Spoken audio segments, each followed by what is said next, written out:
আমাক উদ্ধাৰ কৰি আজি আমাৰ ভাৰতখন আলোৰ সৃষ্টি কৰা আমাৰ মহাত্মা গান্ধীৰ নেতৃত্বত আজি আমি বহুত মানুহ পংগ হৈছে, বহুত মানুহ হেৰুৱাই আজি আমি ৰক্ত দি হ'লেও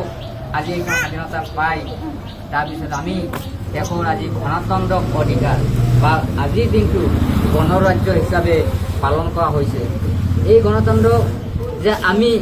আমাৰ যে ডক্টৰ বি আৰ আম্বেদকাৰে বা মহাত্মা গান্ধীৰ নেতৃত্বত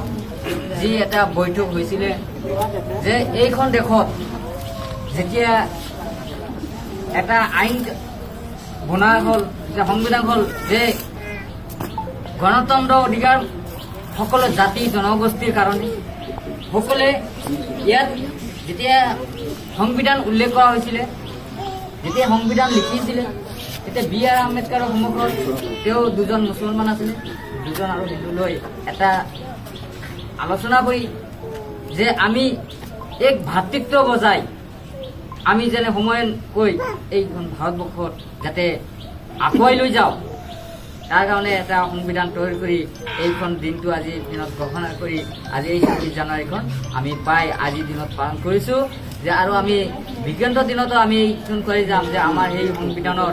যি উল্লেখ যে আমি জাতি ধৰ্মীয় নিৰপেক্ষে যি আমাৰ সমন্বয়ৰ ভাতৃত্বে যে আমি সকলোৱে গণতান্ত্ৰিক গণৰাজ্য যে আমি দিৱসখন পালন কৰোঁ, এই দিৱসখনত যাতে আমি এটা আইন কৰা হৈছিলে, এই আইনত যাতে আমি সকলোৱে মিলি প্ৰীতি হিচাপে থাকিব পাৰোঁ, ইয়াত যাতে আমাৰ কোনো হাই কাজিয়া বিবাদ সৃষ্টি নহয় তাৰ কাৰণে মহাত্মা গান্ধীৰ নেতৃত্বত ডক্টৰ বি আৰ আম্বেদকাৰ নেতৃত্বত আজি যি বৈঠক হৈছিলে এই 1950 চনৰ যি ৩ বছৰ আমাৰ এই এটা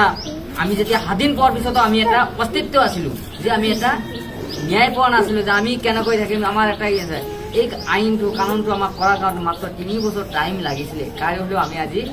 আগুৱাই গৈ আছোঁ। গতিকে আমি সেইটোৱে হ'লেও আমি দীঘলীয়া নলওঁ। সেই